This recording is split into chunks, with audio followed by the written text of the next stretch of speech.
ज्ञानोबा तुकोबांच्या या महाराष्ट्रामध्ये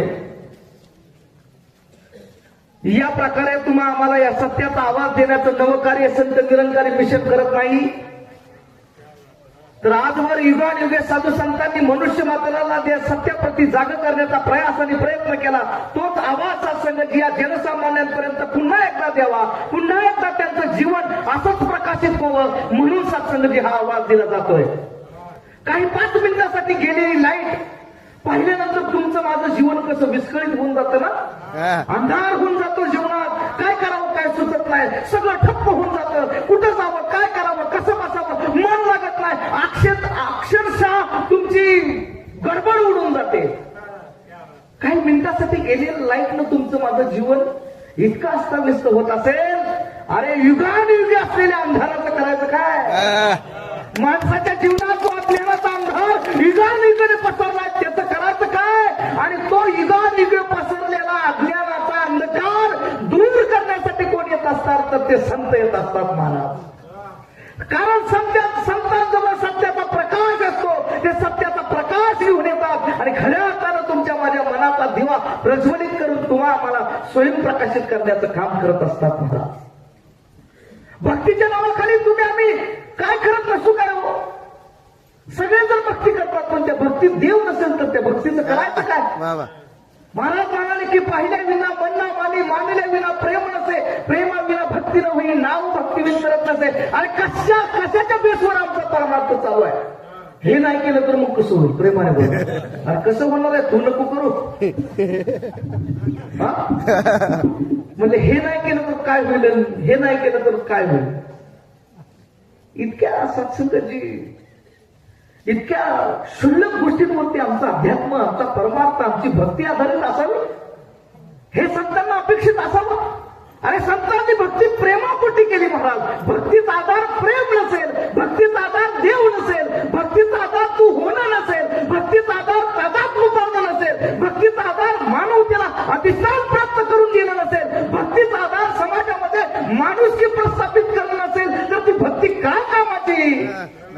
भक्ती केल्यानं माणसातला माणूस पण जाणून व्हायला पाहिजे होतं. आम्ही करत नाही का भक्ती? त्या भक्तीविषयी संतांनी काय सांगितलं? मी नाही सांगत महाराज. हरिपाठामध्ये सांगितलेलं आहे, योग या विविधी येणे नोहे सिद्धी, वायाची उपाधी धर्म, होम हवन उपास तपास होत बच्चले जत्रा खतरा येणं जाणं, बाबा बुवा अंगारे दुकारे गंडे दोरे, गिरी गंधर मंदिर रावळ तीर्थयात्रा तीर्थाटन पठण पूजन पाठन यांनी मिळणारच ना म्हणाले. मग कशाने मिळेल? उत्तर दिलं.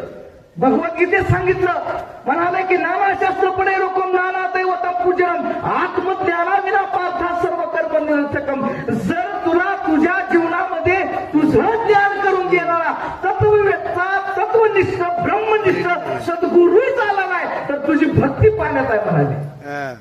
आणि म्हणून संतांना सांगितलं, ऐका ज्ञानाचे लक्षण, ज्ञान म्हणजे आत्मज्ञान, पाहावे आपणास आपण या नावात्यानं. इथं आल्यानंतर सत्संगी तुमच्या नुसत्याच माना डोलत असतील, परंतु मी कोण हा प्रश्न तसाच शिल्लक राहत असेल तर इथं येणं कामी नाही लागलं बाबा. हो, इथं आल्यानंतर स्वतःचा शोध लागायला हवा.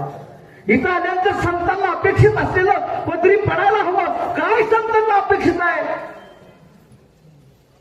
काय संतांना सांगायचंय? काय संतांना तुम्हाला मला द्यायचंय?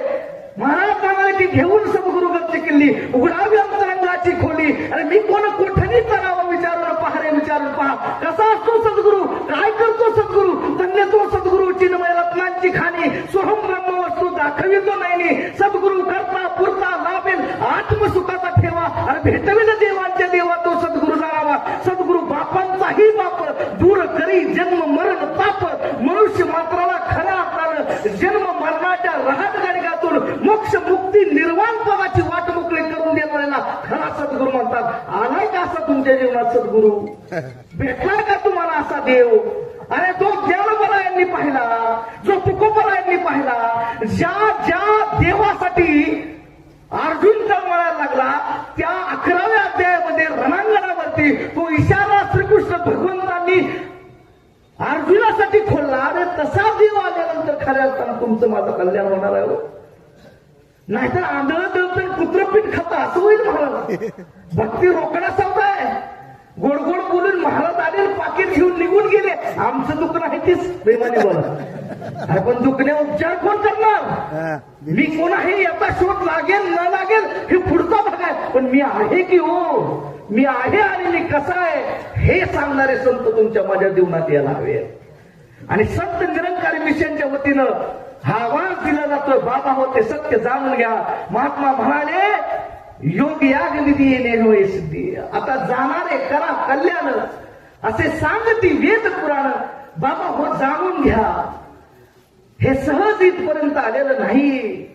आता तरी ओळखा, आता तरी जाणून घ्या.